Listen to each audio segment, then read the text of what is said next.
എല്ലാവർക്കും സ്വാഗതം. നമ്മളൊക്കെ വിചാരിക്കുന്നതെന്താ, വലിയ വലിയ കാര്യങ്ങൾ ചെയ്താൽ മാത്രമേ മഹാനാകാൻ പറ്റൂ എന്നല്ലേ? പക്ഷെ ഇന്ന് നമ്മൾ കേൾക്കാൻ പോകുന്ന കഥ ശരിക്കും നമ്മളെ ഒന്ന് ചിന്തിപ്പിക്കും. അപ്പോ എന്താണ് ഒരാളെ സ്വർഗത്തിന് ശരിക്കും അർഹനാക്കുന്നത്? ഇതൊരു വലിയ ചോദ്യം തന്നെയല്ലേ? ഒരുപക്ഷേ നമ്മുടെയൊക്കെ മനസ്സിൽ എപ്പോഴെങ്കിലുമൊക്കെ വന്നിട്ടുണ്ടാവും ഈ ചോദ്യം. നമ്മുടെ ഇന്നത്തെ കഥയുടെ ആണിക്കല് തന്നെ ഈയൊരു ചോദ്യമാണ്. അപ്പോൾ കഥ തുടങ്ങുന്നത് ഇങ്ങനെയാണ്. പ്രവാചകൻ മുഹമ്മദ് അദ്ദേഹത്തിന്റെ അനുയായികളോടൊപ്പം ഇങ്ങനെ ഇരിക്കുകയാണ്. ആ സമയത്ത് വളരെ സാധാരണക്കാരനായ ഒരാൾ അതുവഴി ഇങ്ങനെ നടന്നുപോയി. അപ്പോൾ അദ്ദേഹത്തെ ചൂണ്ടിക്കാണിച്ചിട്ട് പ്രവാചകൻ പറഞ്ഞു, അദ്ദേഹം സ്വർഗാവകാശികളിലൊരാളാണ്. ഒന്ന് ആലോചിച്ചു നോക്കിക്കേ. ഇത് കേട്ടതും പ്രവാചകന്റെ ഒരു അനുയായിക്ക് ആകാംക്ഷ അടക്കാൻ പറ്റിയില്ല. പുറമേക്ക് നോക്കിയാൽ ഒരു പ്രത്യേകതയുമില്ലാത്ത ആ മനുഷ്യന് എന്തായിരിക്കും ഇത്ര വലിയൊരു സ്ഥാനം കിട്ടാൻ കാരണം? അദ്ദേഹം അത് കണ്ടുപിടിക്കാൻ തന്നെ ഉറപ്പിച്ചു.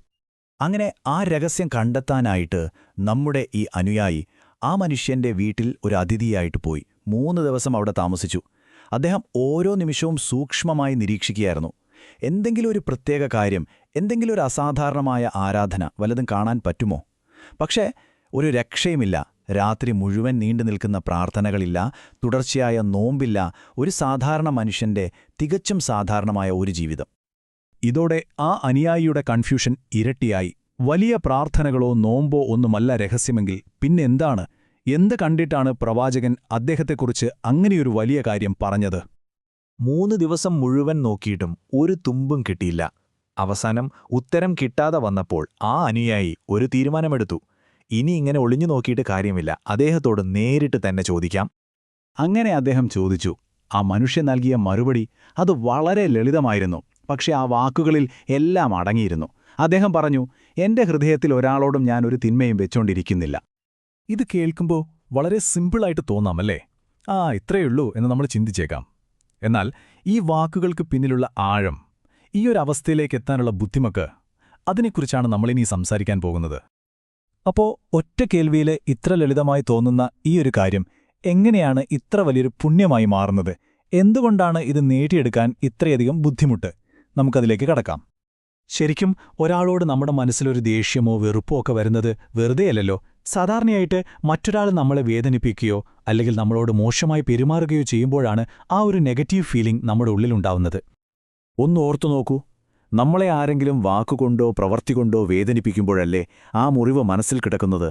അല്ലാതെ ഒരു കാരണവുമില്ലാതെ നമുക്കാരോടെങ്കിലും ദേഷ്യം തോന്നാറുണ്ടോ? ഇല്ലല്ലോ. ഇവിടെയാണ് ആ വലിയ വ്യത്യാസം വരുന്നത്. ഒരു മോശം അനുഭവമുണ്ടാകുമ്പോൾ നമ്മളിൽ ഭൂരിഭാഗം പേരുടെയും മനസ്സിൽ ദേഷ്യവും വിഷമവുമൊക്കെ വളരും, അല്ലേ? എന്നാൽ ആ മനുഷ്യന്റെ കാര്യം അങ്ങനെയല്ല. അദ്ദേഹത്തിന്റെ ഹൃദയം അപ്പോഴും ക്രിസ്റ്റൽ പോലെ ക്ലീനായിരുന്നു. ഒരേ സാഹചര്യം, പക്ഷേ പ്രതികരണം നേരെ വിപരീതം. അപ്പോൾ ഈ കഥ നമ്മളെ പഠിപ്പിക്കുന്ന യഥാർത്ഥ പാഠമെന്താണ്? ഇത് നമ്മുടെയൊക്കെ ജീവിതത്തിലെ ഏറ്റവും വലിയൊരു വെല്ലുവിളി കൂടിയാണ് കേട്ടോ. ജീവിതത്തിൽ മോശം അനുഭവങ്ങൾ ഉണ്ടാവുന്നത് നമുക്ക് തടയാൻ പറ്റില്ല. അത് സ്വാഭാവികമാണ്.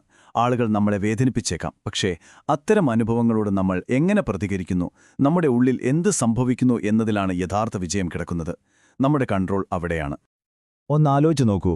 ആരെങ്കിലും നമ്മളെ മനഃപൂർവ്വം പ്രകോപിപ്പിച്ചാലും, നമുക്ക് വലിയ നഷ്ടങ്ങളുണ്ടാക്കിയാലും, അല്ലെങ്കിൽ പരസ്യമായി അപമാനിച്ച് ദേഷ്യം പിടിപ്പിച്ചാലും, അപ്പോഴും ആ വ്യക്തിയോട് മനസ്സിൽ ഒരു തരിമ്പുപോലും കളങ്കം സൂക്ഷിക്കാതിരിക്കുക. അതാണ് യഥാർത്ഥ പരീക്ഷണം. അതാണ് യഥാർത്ഥ വെല്ലുവിളി. അപ്പോൾ ഇതാണ് ആ വലിയ രഹസ്യം. എത്രയൊക്കെ നെഗറ്റീവായൊരു സാഹചര്യത്തിലും നമ്മുടെ മനസ്സിനെ ശുദ്ധമായി പോസിറ്റീവായി നിലനിർത്താനുള്ള ആ ഒരു കഴിവ്, അതാണ് എല്ലാം. അപ്പോൾ ഇതിൻ്റെയൊക്കെ അർത്ഥമെന്താണ്? ഒരു പക്ഷേ നമ്മൾ ചെയ്യുന്ന വലിയ വലിയ പ്രവൃത്തികളിലായിരിക്കില്ല ഏറ്റവും വലിയ പുണ്യം, മറിച്ച് നമ്മുടെ ഹൃദയത്തിന്റെ അവസ്ഥയിലാണ്. നമ്മുടെ ഉള്ളിന്റെ ഉള്ളിൽ നമ്മൾ ആരാണെന്നതിലാണ് കാര്യം. ഈ കഥ നമ്മളെ എല്ലാവരെയും ഒരു വലിയ ചോദ്യത്തിനു മുന്നിലാണ് കൊണ്ടുപോയി നിർത്തുന്നത്. ദിവസവും ഒരുപാട് പ്രകോപനങ്ങളും നിരാശകളുമൊക്കെ നേരിടുന്ന ഈ ലോകത്ത് മറ്റൊരാൾ നമ്മളെ എത്രയൊക്കെ വേദനിപ്പിച്ചാലും നമ്മുടെ ഹൃദയത്തെ വെറുപ്പിൽ നിന്നും പകയിൽ നിന്നും ശുദ്ധമായി സൂക്ഷിക്കാൻ നമുക്ക് ശരിക്കും സാധിക്കുമോ? ഇതൊന്ന് ചിന്തിക്കേണ്ട വിഷയമാണ്.